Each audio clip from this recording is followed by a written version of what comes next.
Let's get straight to the point. Americans didn't wake up one day and decide to call their country a democracy.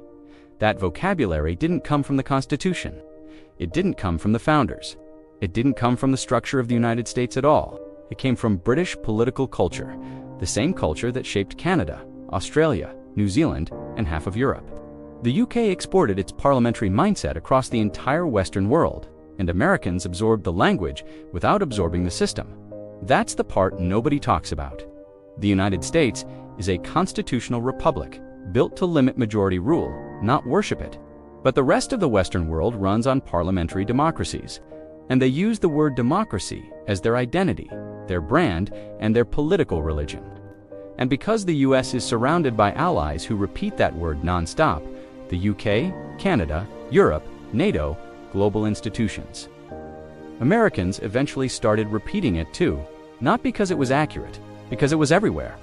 This is how cultural conditioning works, not through force, through repetition.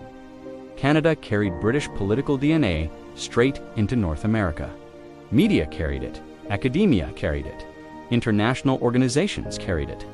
And slowly, Americans stopped recognizing the difference between their own system and the systems surrounding them. That's why today, Republicans and Democrats both scream about defending democracy, even though the United States isn't one. They're not quoting the Constitution.